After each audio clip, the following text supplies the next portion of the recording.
해볼 때가 있습니다. 혹시 내가 우울증에 걸린 것은 아닐까? 아니면 우울증에 시달리지 않는다 할지라도 나는 많이 지쳐있다라는 생각들을 할 때가 있습니다. 여러분은 가장 힘들게 하는, 지치게 하는 것은 과연 무엇입니까? 제가 그림을 하나 준비했는데요. KBS에서 방영되는 비타민이라는 프로그램에서 우리의 삶의 가장 큰 스트레스의 원인이 무엇인지를 간단한 테스트, 이 그림을 통해서 테스트를 하는 내용이 있었습니다. 자, 4개의 테이블이 있습니다. 1, 2, 3, 4번이 보이시죠? 자, 이 테이블에서 몇 번에 앉고 싶으신지 지금 속으로 생각해 주십시오. 5번을 선택하시면 안 됩니다. 1, 2, 3, 4 중에서 꼭 고르셔야 됩니다. 한 분도 비껴나가실 수 없습니다. 마음에 안 들어도 하나는 고르셔야 합니다. 첫 번째 테이블은 여성분들이 수다를 떨고 있는 모습입니다. 즐거워 보이죠? 두 번째 테이블은 엄숙한 분위기의 회의가 진행되고 있습니다. 나이대가 다른 분들이 모여있죠. 자, 세 번째 테이블은 식당에서 뛰어놀고 난장을 부리는 아이들을 엄마는 방치하고 있습니다. 휴대폰을 보고 있죠. 자, 네 번째 테이블은 분위기가 굉장히 좋습니다. 눈에서 하트가 발사되고 있죠. 자, 1, 2, 3, 4번 중에 나는, 질문을 다시 드릴게요. 1, 2, 3, 4번 중에 나는 여기에 절대로 앉고 싶지 않다 하는 테이블을 선정해 주시면 되겠습니다. 질문의 요지를 아시겠죠? 나는 여기에 절대 앉고 싶지 않다. 자, 1번 테이블에 절대 앉고 싶지 않다. 손 한번 들어주십시오. 아무도 안 드시면 안 됩니다. 네, 제가 찾아가도록 하겠습니다. 자, 1번 테이블에 나는 절대로 앉고 싶지 않다. 한번 손 한번 들어주십시오. 2번 드시면 안 됩니다. 자, 2번 테이블에 나는 절대로 앉고 싶지 않다. 2번 테이블. 네, 한 10분 정도 지금 손을 드셨습니다. 자, 3번 테이블에 나는 절대로 앉고 싶지 않다. 손 한번 들어주십시오. 3번 테이블. 네, 감사합니다. 한 10분 정도 또 손을 드셨습니다. 그럼 나머지는 다 4번 테이블이신가요? 아니면 다시 나는 1번으로 돌아가야 되겠다 생각하시면 네, 바꾸셔도 됩니다. 자, 4번 테이블에 나는 절대로 앉고 싶지 않다 하신 분 손 한번 들어주십시오. 네, 감사합니다. 드셨습니다. 네, 몇 분이 드셨습니다. 자, 몇 번 드셨는지 아시죠? 2번 드시면 안 됩니다. 자, 다시 말씀드리겠습니다. 안 드신 분들이 있어서 양심의 가책을 느끼실 수 있도록 1번 테이블 아직 안 드신 분들 조용히 손을 들어서, 마음속으로 손을 들어서 표해 주십시오. 마음속으로. 네, 감사합니다. 자, 이 테이블 앉아있는 사람들은 어떤 것을 반영하는 것일까요? 자, 1번을 선택하신 분들의 삶의 가장 큰 스트레스는 나 여기 앉고 싶지 않다. 주변 사람들입니다. 주변 사람들을 통해서 에너지가 너무 많이 소모되고 있는 것입니다. 혹시 1번을 선택하셨다면 사람들로부터 조금 떨어져서 혼자 보낼 수 있는 시간을 확보해 보시기 바랍니다. 두 번째, 엄숙한 회의 분위기의 테이블. 이것을 고르신 분들은요, 삶의 큰 스트레스 요인이 책임감입니다. 내 가족의 생계를 책임져야 된다는 그 책임감, 의무감, 이 일을 반드시 성사시켜야 한다는 책임감에 짓눌려 있을 가능성이 매우 높습니다. 어떻게 하셔야 될까요? 내가 즐길 수 있는 일을 좀 찾아보시기 바랍니다. 세 번째 테이블은 아이들이 뛰놀고 있는 테이블이죠. 어머니는 그것을 방치하고 있습니다. 3번을 선택하신 분들은 가장 큰 스트레스 원인이 이 세상과 이 사회입니다. 이런 분들은 세상을 바라보는 시각이 비관적이고 비판적일 확률이 높습니다. 왜 이 세상이 이 모양이지? 난 저런 게 마음에 들지 않아. 정치는 이래서 마음에 안 들고 경제는 이래서 마음에 안 들어. 비판적으로 평가할 가능성이 높습니다. 3번을 선택하셨다면 이제는 그 시선을 바깥쪽으로 돌리기보다는 나의 내면을 차분히 들여다보면서 시간을 많이 확보하시기를 바랍니다. 내 자신을 바라보는 훈련을 하시면 많은 도움이 되실 것입니다. 자, 4번 궁금하시죠? 연인을 선택하신 분들, 나는 여기에 앉기는 싫다. 그 스트레스의 원인은요, 내가 당면에 있는 나의 어려움입니다. 지금 내가 겪고 있는 고난을 통해서 너무 힘들다는 것이죠. 각 사람마다 다 다릅니다. 4번을 선택하셨다면 다 내려놓고 좀 쉼의 시간들을 가지십시오. 은퇴하시라는 이야기가 아닙니다. 있는 부분들의 고민을 살짝 내려놓으시고 내가 이렇게 스트레스 받을 일이 아닌데 이렇게 생각해 보시기 바랍니다. 이렇게 사람들은 스트레스 받는 이유와 원인이 다 다릅니다. 한 가지 확실한 것은 힘들지 않은 사람은 아무도 없다는 것입니다. 여러분 동의하십니까? 다 힘듭니다. 다 자기만의 상황과 사연과 아픔과 고통이 있습니다. 그런 의미에서 질문을 드리고 싶습니다. 여러분은 그동안 어떻게 지내셨습니까? 우리 한빛 가족들 가운데 극심한 우울증에 시달리는 분이 계시지 않습니까? 우울증은 아니라 할지라도 너무나 몸과 마음이 지쳐서 계신 분이 또 있으시지 않으신지요? 그냥 다 귀찮고 어디론가 훌쩍 떠나고 싶고 이런 생각 하신 적 없으십니까? 너무나 지쳐 있어서 탈진 상태에 빠져 있다면 우리는 어떻게 해야 할까요? 오늘 하나님의 말씀으로 인해서 우리의 마음을 들여다보고 우리의 마음을 돌아보는 시간을 가지시기를 주님의 이름으로 축복합니다. 성경에 많은 인물들이 나오는데요. 성경에 많은 인물들이 늘 승승장구하고 기가 펄펄하고 한 번도 시련이나 어려움이나 우울증에 빠지지 않았을까요? 아닙니다. 여러 사람이 떠오르실 텐데 저는 엘리야를 손꼽고 싶습니다. 너무나 힘들어서 탈진 상태에 빠진 경험이 있었던 엘리야. 능력의 선지자지만 그는 그런 어려움을 겪었던 사람입니다. 만일 엘리야가 우리 교회를 방문해서 저를 대신해서 예배의 말씀을 전한다면 어떤 메시지를 전할 것 같으십니까? 오늘 엘리야의 마음을 한번 보는 시간을 갖도록 하겠습니다. 아마 엘리야가 우리 교회를 방문해서 지쳐있는 우리 성도님들의 마음을 알아주는 메시지, 그 전달하는 메시지를 전한다면 아마 이런 메시지를 처음으로 전할 것 같습니다. 한번 따라하시겠습니다. 괜찮아요. 누구라도 그럴 수 있어요. 보통 우울증에 시달리면 가장 먼저 찾아오는 것이 죄책감입니다. 끊임없이 스스로를 자책합니다. 생각합니다. 왜 내가 이거밖에 하지 못했지? 나는 왜 이러지? 왜라는 말을 달고 삽니다. 그것을 나에게 화살을 돌리는 것이죠. 우울증은 자신을 해하는 것입니다. 그래서 무서운 것입니다. 자신을 해하는 사람들은 대부분 자신을 사랑하고 아끼는데 우울증이 심해지면 자신을 해합니다. 그리고 자신에게 끊임없이 화살을 돌립니다. 내가 의지가 이렇게 약했나? 내가 이렇게 쉽게 지치나? 너무나 힘든 마음들을 갖고 계시다면 자책하지 마시기 바랍니다. 괜찮아요. 누구라도 그럴 수 있습니다. 그것이 사람의 삶입니다. 오늘 본문 말씀에 보면 우울한 마음을 주체할 수가 없어서 죽기를 원하는 엘리야의 아주 약해 보이는 모습이 등장합니다. 그런데 모든 사람들이 다 이런 어려움을 겪습니다. 겉으로는 아닌 척하고 당당한 척하지만 담대한 척하지만 아닙니다. 엘리야가 그랬다면 우리도 그럴 수 있습니다. 우리도 그것이 당연한 모습으로 갈 수 있습니다. 4절 말씀을 오늘 보십시오. 엘리야가 무엇이라고 이야기합니까? 죽기를 원하여 이르다 여호와여 넉넉하오니 지금 내 생명을 거두시옵소서. 이렇게 얘기합니다. 나는 내 조상들보다 낫지 못하나이다. 우울증이 찾아오고 내 내면에 있는 것들이 무너지면 다른 사람과 비교하기 시작합니다. 그래서 자신을 끊임없이 바닥으로 떨어뜨립니다. 누구와 비교하고 있죠? 내 조상들보다 낫지 못하나이다. 그 조상들도 힘들었거든요. 힘들었지만 그들도 하나님을 바라보며 극복해 나갔습니다. 그런데 갑자기 엘리야가 이 상황에서 조상들과 비교하고 있는 것입니다. 푸념하는 엘리야의 모습을 볼 수 있습니다. 그런 기도를 드렸을 때 하나님께서 어떻게 반응하셨을까요? 이 배은망덕한 녀석아, 선지자가 그게 할 말이냐? 그렇게 죽기를 원하면 그 정도 못 죽여줄 줄 아니? 라고 하셨을까요? 아니죠. 다그치지 않으셨습니다. 5절 말씀 보십시오. 5절 같이 읽겠습니다.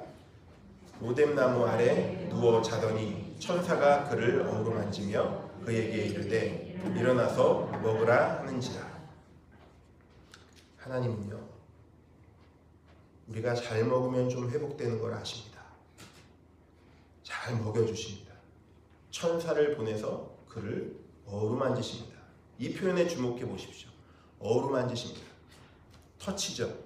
사람이 지치고 힘들어 있을 때 다른 사람의 등을 한번 두들겨주는, 손을 한번 잡아주는, 격려해주는 그 말과 터치가 얼마나 큰 힘이 되는지 아십니까? 우리 자녀들에게도 여전히 터치가 필요합니다. 부부간에도 마찬가지입니다.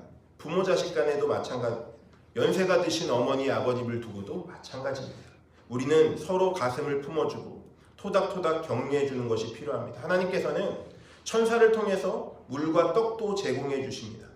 하나님께서는 자비와 긍휼이 풍성하신 하나님, 우리가 얼마나 힘들고 지친 삶을 살아가는지 아시는 분입니다. 그때 다그치시는 분이 아닙니다. 우리를 따뜻하게 품어주시는 분이십니다. 오늘 본문 말씀에서 엘리야가 이런 탈진 상태에 빠졌다는 건 참 놀라운 사실입니다. 왜냐하면 엘리야는 우리가 알기에 너무나 탁월한 인물이죠. 선지자의 대표는 첫 번째는 무조건 엘리야입니다. 물론 엘리사가 더 많은 기적들도 일으키고 나중에 더 크게 쓰임받는 것 같지만 성경은 엘리야가 나중에 승천한 것까지 기록하고 있습니다.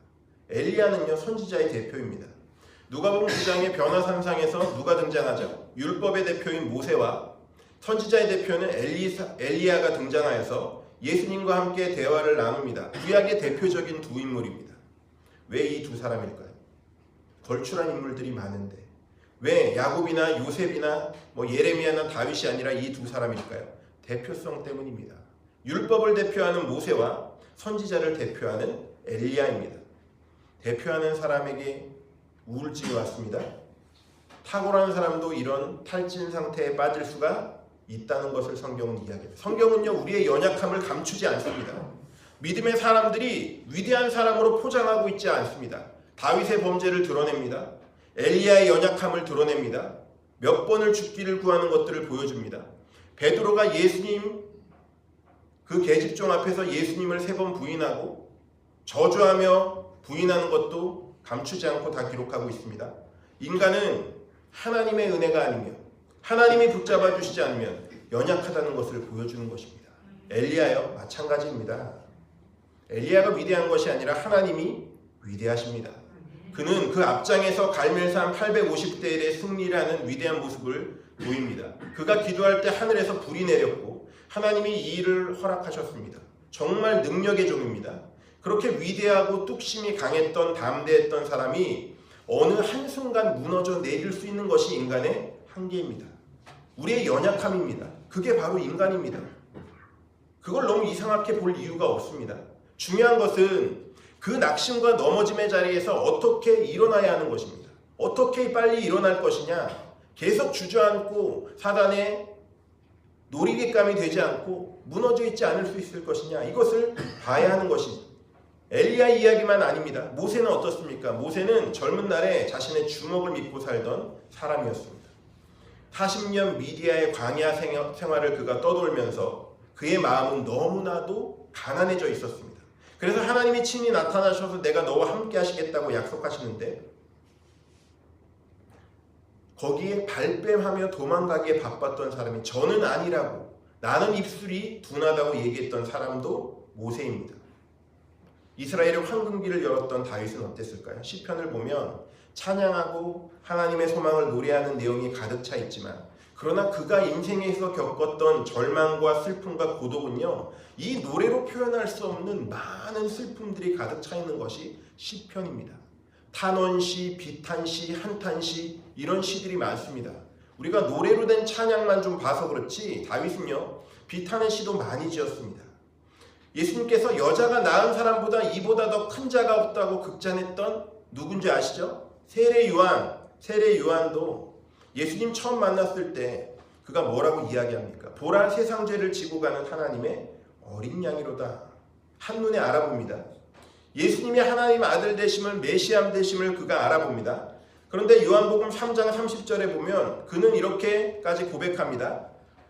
그는 흥해야 되겠고 나는 쇠야 되겠다. 예수님을 메시아로 인정했습니다. 그런데 마태복음 11장에 가면 세례 요한도 그가 감옥에 갇혀서 많은 고난을 겪을 때 회의가 들어오기 시작합니다. 그래서 제자들을 보내서 예수님께 세례 요한이 뭐라고 질문합니까? 우리가 기다렸던 사람이 당신이 맞습니까? 아니면 다른 사람을 기다려야 됩니까? 이렇게 연약하게 주님의 존재를 의심하는 마음이 들었다는 것이죠.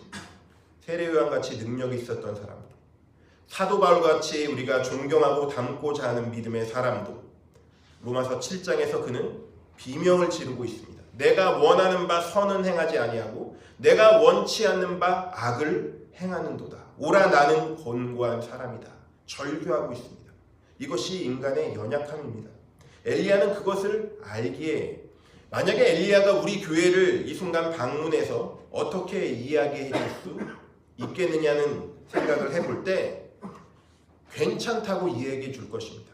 나도 그랬습니다 라고 이야기할 것입니다. 여러분 너무나 지쳐 있다면 또 우울증에 시달리고 계시다면 괜찮다고 말씀하시고 품어주시는 하나님께로 달려나가시는 용기가 있으시기를 주님의 이름으로 축복합니다. 이 탕자 아들이요 잘한 게 있어요.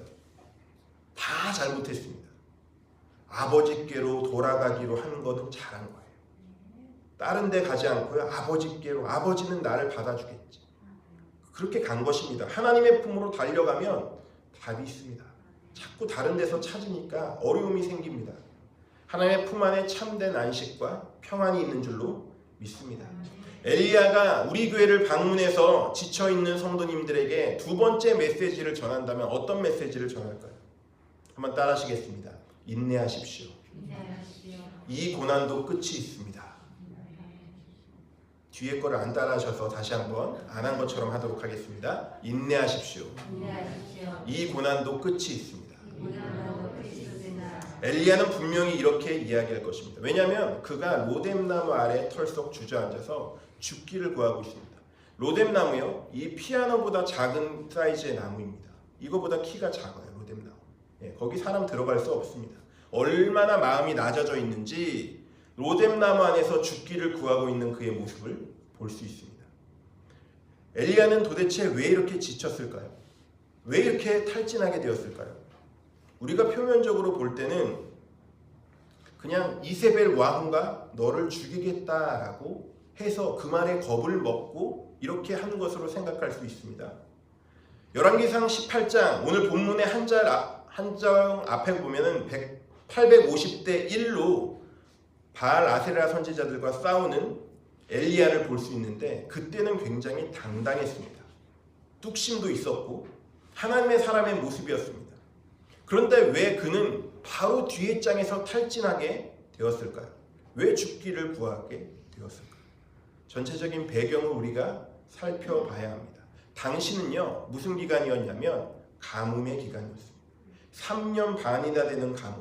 농경사회에서 1년만 비가 오지 않아도 모든 부분에 문제가 생깁니다. 지금도 그런데 그 당시는 비가 모든 것입니다. 3년 반이란 기간 동안 비가 오지 않았다는 것은 엄청난 재앙입니다.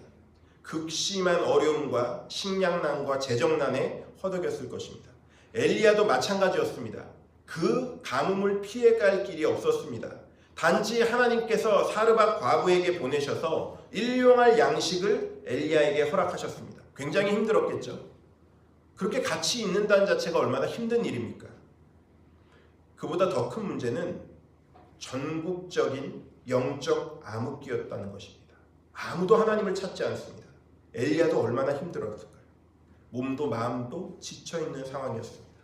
그럼에도 불구하고 그가 버틸 수 있는 근거는 언젠가는 하나님의 때가 이르게 될 것이고 하나님께서 그날에 이것을 아름답게 회복시켜 주실 것이라는 희망을 갖고 버텼을 것입니다.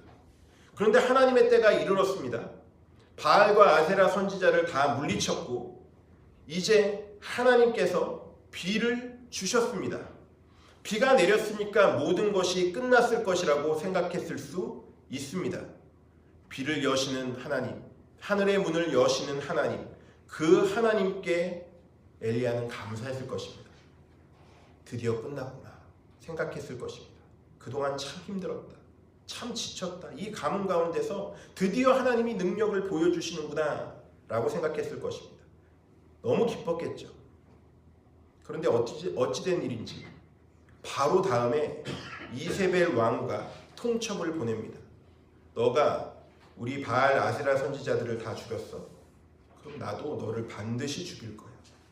자, 이 한마디를 듣고 무너져 내린 것이 엘리야입니다. 사람은요 이렇게 연약할 수 있습니다. 누구나 다 마찬가지입니다. 이 한마디 듣고 무너져 내립니다. 왜 무너져 내렸을까요? 이유를 설명드렸죠. 그동안까지 버티고 버텼다는 것입니다. 한순간에 무너져 내리게 되는 것은 이제 끝이라고 생각했는데 또다시 나에게 공포를 심어주는 존재, 고통을 심어주는 사람이 나타났기 때문입니다. 그동안 3년 반도 너무나 기근을 보내는 것이 힘들었는데 한 가지 희망을 붙잡고 있었는데 하나님이 회복시켜 주셔서 비가 내리고 있는데 그런데 자신의 고통은 끝나지 않는 것이죠. 기약이 없는 것입니다. 여러분 이 상황을 생각해 보십시오. 우리가 사막에서 길을 잃고 방황하고 있습니다. 열흘이 넘도록 물을 못 마셨다고 생각해 보십시오. 어떤 일이 벌어질까요? 버틸 수 없죠. 탈진합니다.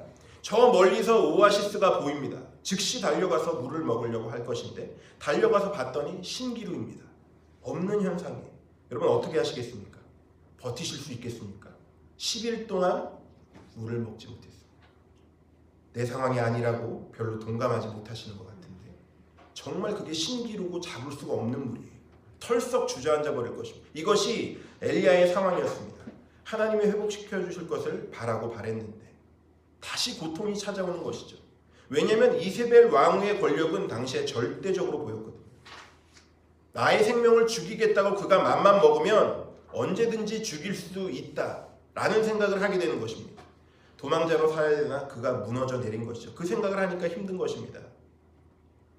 그런 어려운 순간이 끝날 듯 하며 끝나지 않는다는 상황입니다. 그는 절규했습니다. 로뎀나무 안에서 차라리 죽여달라고 하나님 앞에 외쳤습니다. 그러나 그 고통 중에도 하나님께서는 그를 하나님의 영광대로 영광을 위하여 사용하셨습니다. 하나님의 때가 이르렀을 때 어떻게 되었죠? 엘리야는 불병거와 함께 하늘로 올라가게 되었습니다. 적어도 엘리야가 이 사실을 로뎀나무에 들어가기 전에라도 알았더라면 로뎀나무에 들어가는 그런 창피한 행동은 하지 않았을 텐데 그것을 모르기 때문에 엘리야는 낙심했던 것이고 죽여달라고 외쳤던 것입니다. 상상도 할 수 없는 승천 사건이죠. 그가 두려워했던 이세벨 왕후는 어떻게 되었을까요? 열왕기하 9장에 보면 하나님께서는 예후를 들어서 그녀를 바로 처단시켜 버립니다. 예후의 명령을 받은 내시들이요 이세벨 왕후를 창문 밖으로 던져버리고 그녀는 비참한 최후를 맞이하게 됩니다. 영원할 것 같았던 그녀의 권력이 한순간에 끝나버립니다. 이것을 다 경험한 엘리야가 우리 교회를 방문한다면 어떻게 이야기할까요? 잘 버텨보십시오. 인내해 보십시오. 이제 이 고통도 끝이 있습니다. 라고 이야기할 것입니다. 왜냐하면 엘리야가 그것을 경험했기 때문입니다. 하나님의 섭리 가운데 이 어둠의 터널이 반드시 끝난다는 것을 우리는 기억해야 합니다. 오늘도 인내하는 우리에게 주시는 하나님의 은총이 있으시기를 주님의 이름으로 축복합니다. 때로는 참고 또 참아야 될 수 있습니다. 이를 악물고 참아야 될 수 있습니다. 그러나 반드시 끝이 있다는 사실입니다.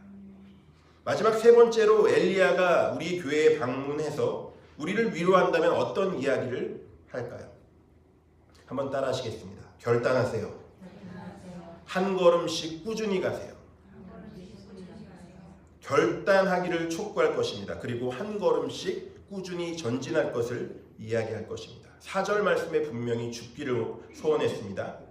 그리고 5절부터 7절까지 말씀을 보시면 천사를 보내셔서 그를 2번 어루만지시고 떡과 물을 주십니다. 그리고 그것을 먹고 힘을 냅니다. 오늘 8절 말씀에도 보면요. 그가 일어나서 하나님이 지시하신 호렙산까지 며칠을 가게 되죠?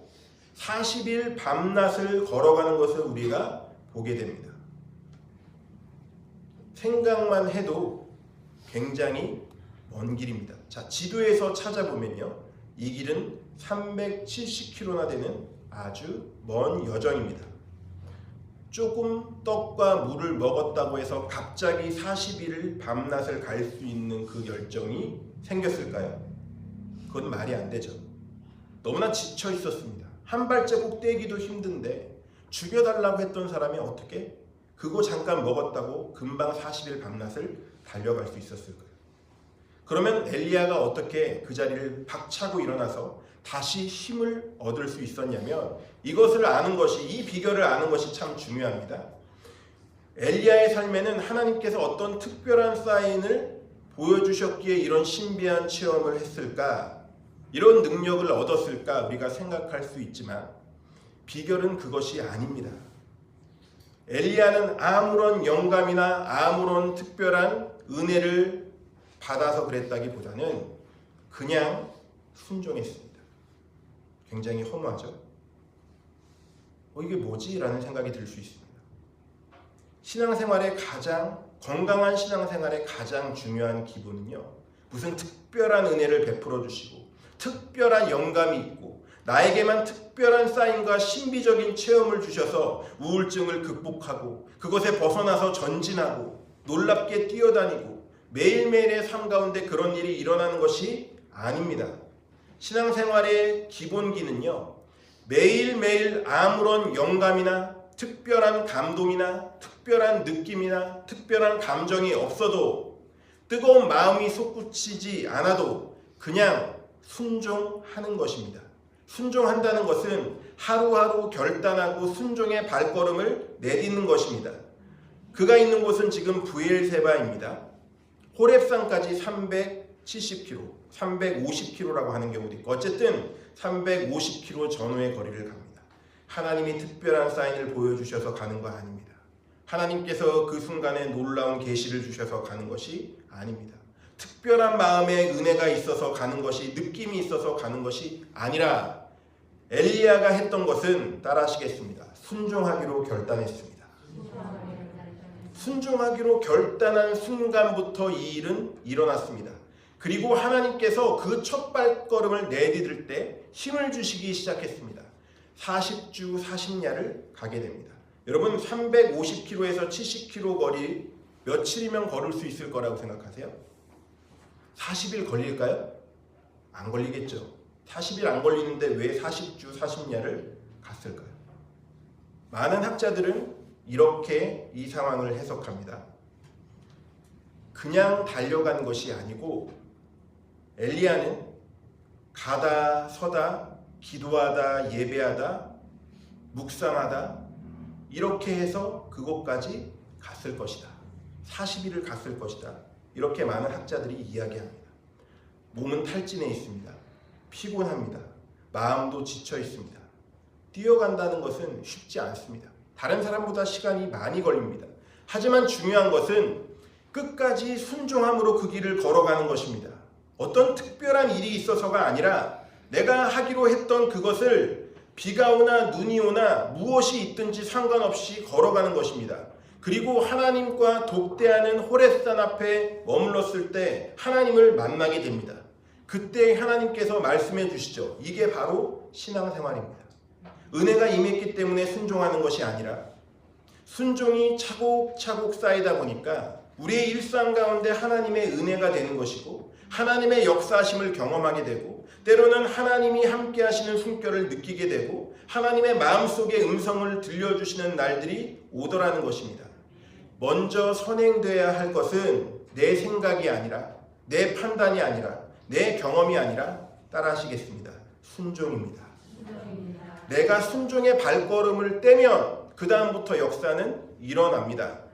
벼랑 끝에 서는 용기라는 책이 있죠. 벼랑 끝에서 뛰어내리는 용기가 있으면 그 다음부터는 하나님께서 해 나가십니다. 그런데 뛰어내리지 않습니다. 머리로 다 계산하는 것이죠. 하나님의 전능하심을 믿지 못하는 것입니다. 그래서 한 발자국도 나가지 않습니다. 마치 한 달란트를 땅에 묻어놓고 무엇인가 일어나기를 바라는 사람처럼 40일 40야를 그가 순종의 발걸음으로 그렇게 하나님과 교제하며 갔을 때 그는 하나님의 은혜를 경험하게 되었습니다. 이것이 바로 신앙생활의 깊은 은혜입니다. 아마 엘리야가 이 강단에 서서 우리에게 말씀을 전해준다면 그 얘기를 할 것입니다. 내가 먼저 그 길을 걸었습니다. 내가 먼저 순종하기로 결단했습니다. 그리고 꾸준히 그 길을 갔더니 호렙산에 도착하게 되었습니다. 엘리야는 그 얘기를 우리에게 해주고 싶지 않을까요? 지금 너무나 힘든 상황 가운데 있어서 어려움과 낙심 가운데 계신 분들이 있는 줄로 압니다. 지난 한 주일 동안 여러분 어떠셨습니까? 참 산 넘어 산이고 어려움과 고통이 그칠 날이 없었죠. 너무나 지쳐 있다면, 우울한 마음이 계속되고 있다면, 이 마음을 주체할 수 없다면 오늘의 말씀을 기억하십시오. 괜찮아.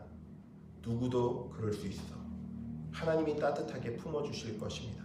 그리고 이 고통도 언젠가는 끝이 온다는 것을 기억하시기 바랍니다.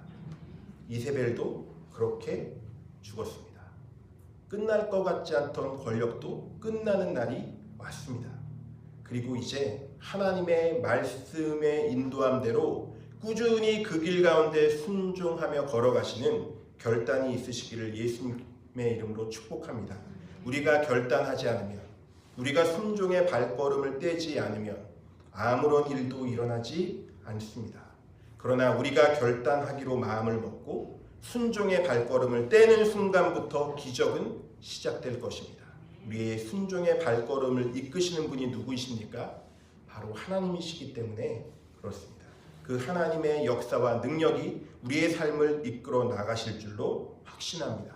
기도하시겠습니다.